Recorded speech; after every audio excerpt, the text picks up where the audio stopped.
Hi friends, I'm so glad to see you. I'm so glad you're here with me to share some wonderful bedtime stories.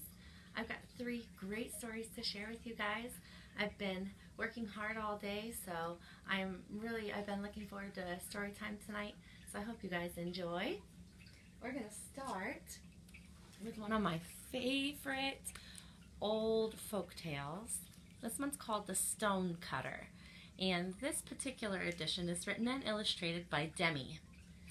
Demi is one of my favorite author-illustrators of nonfiction folktales. The Stone Cutter. So here's our title page.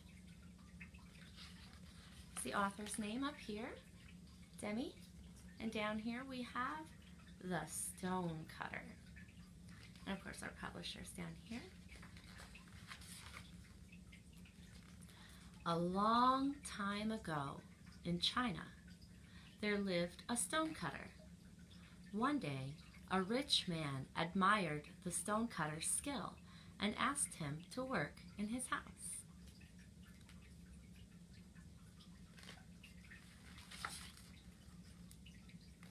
When the stonecutter saw the rich man's house, he envied him. He dreamed of being a rich man.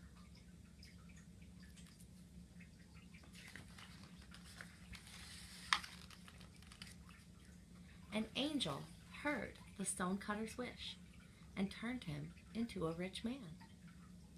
Some days later, a governor passed the stonecutter's house in a big cart. The stonecutter, feeling very rich, put his nose in the air and completely ignored the governor. That's no way to be. Because of this slight, the governor ordered the stonecutter beaten and fined 300 pieces of silver. "Oh dear," sighed the stonecutter. "A governor is much more powerful than a rich man. How I wish I were a governor."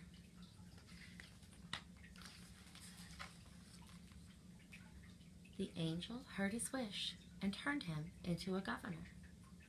The stonecutter was so proud of being such a powerful man that he paraded around in a big cart to show how important he was.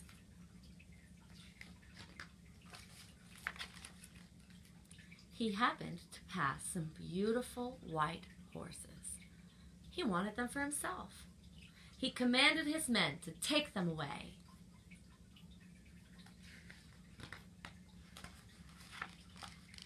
The farmers were furious at this injustice and came from all directions to teach him a lesson. They caught the stonecutter and gave him a good thrashing. The stonecutter thought, "Oh dear, those farmers were worse than the governor. How I wish I were a farmer."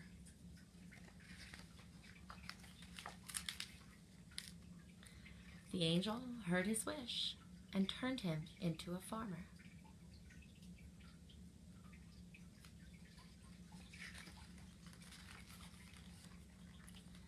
The stonecutter was happy for a while, but working under the scorching sun made him dizzy.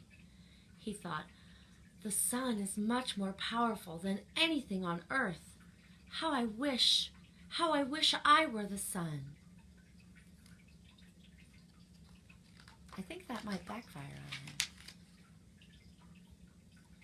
The angel heard his wish and turned him into the sun. But one day, a cloud floated right in front of the sun and covered him up. Can you guess what's going to happen next, friends? The stonecutter cried out, "Now I know! The cloud is much more powerful than the sun. How I wish I were a cloud!" The angel heard his wish and turned him into a cloud. But suddenly, a gust of wind blew so fiercely that the cloud was torn to pieces. "Oh dear," cried the stonecutter. "I would much rather be a gust of wind than a cloud."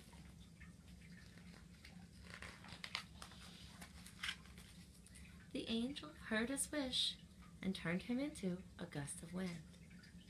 But his path was blocked by a big rock. No matter how hard he blew, the rock refused to move.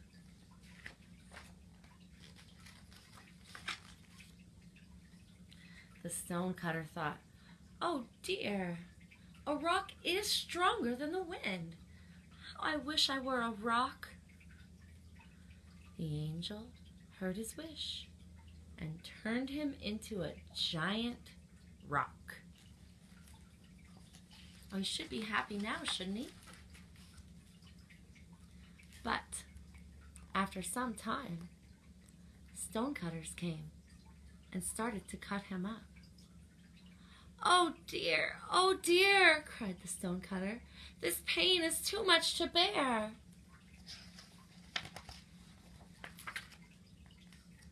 The angel heard his cries and, trying not to smile, said, "What do you want this time?" The stonecutter was very ashamed of himself and said, "It seems to me that being a stonecutter is best after all." And so he was changed back into a stonecutter. He never wished to be anything else again and carved the biggest and most beautiful stones in the world. And he was very happy. I really like that story because at the beginning, the stonecutter thinks that he wants to be something else. He thinks that if he can just be something else, then he'll be happy. And at the end, after all the trials and everything that he's gone through, he realizes that being himself is the best way to be happy. I think that's very true. All right. Next up, we've got another wonderful story, The Bear Who Shared. Now this is a fiction story. It's written by Catherine Rayner, The Bear Who Shared. I think it's written and illustrated by Catherine Rayner. Yes, written and illustrated. Here we have our title page, The Bear Who Shared, by Catherine Rayner. Our publisher's information is right down here, of course. Norris was wise, and being a wise bear, Norris knew that ploranges were the best fruit of all. That must be the plorange. It's Plorringes, ploranges. I didn't know what ploranges were before I read this story. So, wise Norris waited under the plorange tree. He knew something special would happen. But Norris wasn't the only one who loved ploranges. We have a friend over here, don't we? Tulip and Violet loved them too. They clambered closer to the plorange and gazed at it. It looked delicious. Wise Norris watched and waited.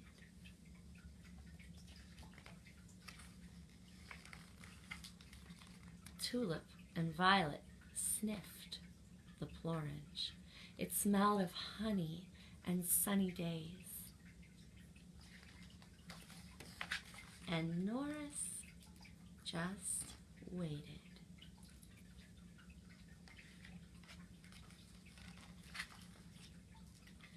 Tulip and Violet listened to the plorange, but it didn't make a sound.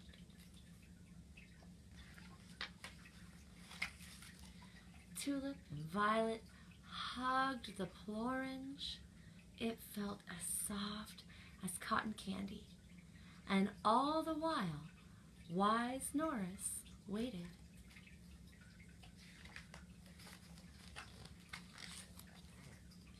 Tulip and Violet were just about to have a little lick of the plorange when...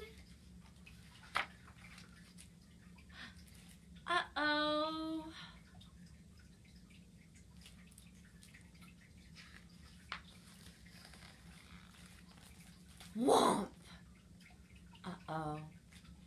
Plorange got Norris right on his noggin. Norris's wait was over. The Plorange was his. Why's Norris waiting and waiting? But what about Tulip and Violet? Well, Norris was wise, and he was also kind.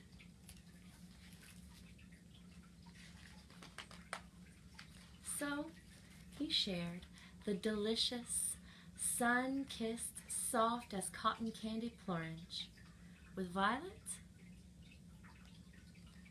and Tulip too.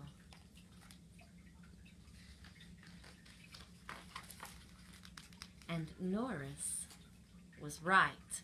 Being wise, he usually was right. A special thing had happened under the Plorange tree.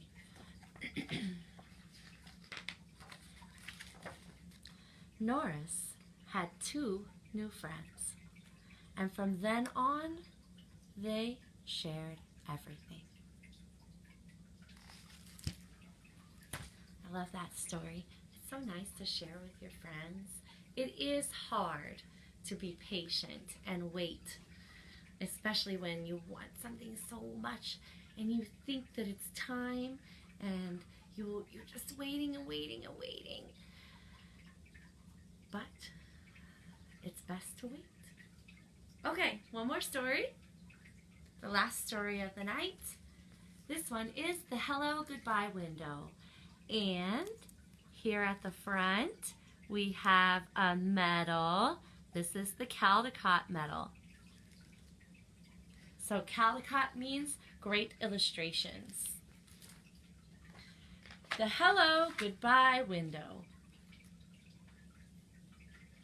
Look, that looks like a family.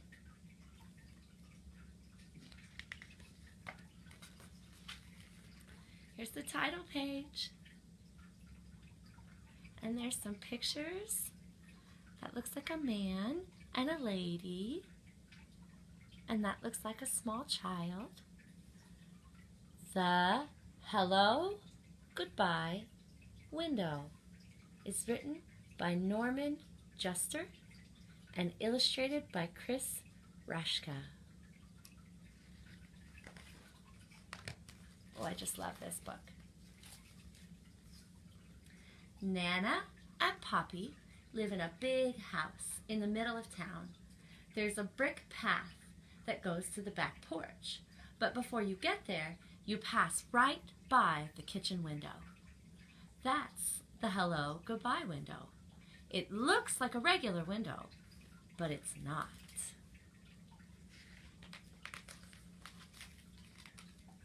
The kitchen is where Nana and Poppy are most of the time. So you can climb up on the flour barrel and tap the window, then duck down, and they won't know who did it. Or you can press your face against the glass and frighten them. If they're not in the kitchen, you can't do any of those things, and you have to wait until next time. If they see you first, they wave and make silly faces. Sometimes Nana peekaboos me, which always makes me laugh. So I get a lot of extra fun and hellos before I even get inside. Oh, look at Nana and Poppy making silly faces. Just look at the kitchen. It's so big. It has a table you can color on and lots of drawers to take stuff out of and play with. But you can't touch anything under the sink. You could get very sick. There are shelves full of glass jars with lots of everything in them. A step stool so I can wash my hands, and all kinds of pictures from the olden days. Nana says she even used to give me a bath in the sink when I was little. Really? There's Poppy, and there's our small friend, and there's all the pictures and the glass jars, and there's Nana. Where's the sink? Oh, it's right there behind Poppy. There's the sink. Sometimes Poppy plays his harmonica for me. He can only play one song, Oh Susanna, but he can play it a lot of different ways. He can play it slow or fast, or he can play it sitting down or standing up. He says he can even play it and drink a glass of water at the same time. But I've never seen him do that. That would be quite a trick, wouldn't it? When I stay over, we have our supper in the kitchen too. And when it's dark outside, we can look at our reflections in the window. It works just like a mirror, except it's not in the bathroom, and it looks like we're outside looking in. Poppy says, "What are you doing out there? You come right in and have your dinner." And I say, "But I'm here with you, Poppy." And he looks at me in his funny way. Oh, silly Poppy. Just before I go to bed, Nana turns off all the lights, and we stand by the window and say goodnight to the stars. Do you know how many stars there are? Neither do I, but she knows them all.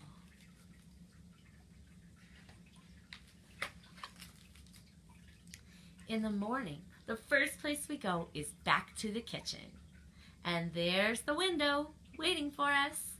You can look out and say, "Good morning" to the garden, or see if it's going to rain or be nice. And you can see if the dog next door is doing stuff in Nana's flower beds. She hates that. Sometimes Poppy says in a real loud voice, "Hello, world! What have you got for us today?" Nobody ever answers, but he doesn't care.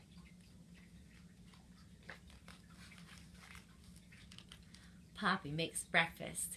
He says it's his specialty.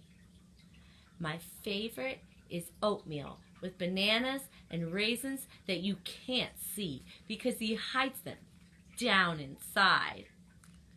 I find them all. When I get dressed, I help Nana in the garden. It's a very nice garden, but there's a tiger who lives behind the big bush in the back, so I don't ever go over there.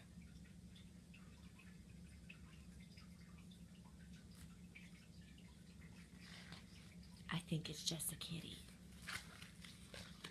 I ride my bike too. Not in the street, please. Or collect sticks and acorns. Not in the house, please. Or just kick my ball around. Sometimes, when it's hot, Poppy chases me with the hose and I yell, "Stop it, Poppy, stop it!" When he does, I ask him to do it again. Nana just shakes her head. When I get tired, I come in and take my nap, and nothing at all happens until I get up. Then sometimes I just sit by the hello, goodbye window and watch.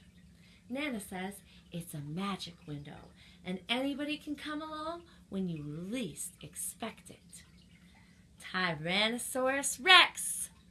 He's extinct, so he doesn't come around much. The pizza delivery guy! Pepperoni and cheese, he knows that's my favorite. The Queen of England! Nana is English, you know, so the Queen likes to come for tea. They all could come, and a lot more if they want, and if they do, I'll see them first. Mommy and Daddy pick me up after work. I'm glad because I know we're going home, but it makes me sad too because I have to leave Nana and Poppy. You can be happy and sad at the same time, you know. It just happens that way sometimes. When we leave, we always stop at the window and blow kisses goodbye.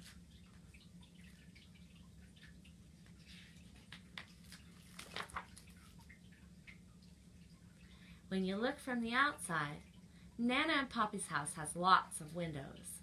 but there's only one hello, goodbye window, and it's right where you need it.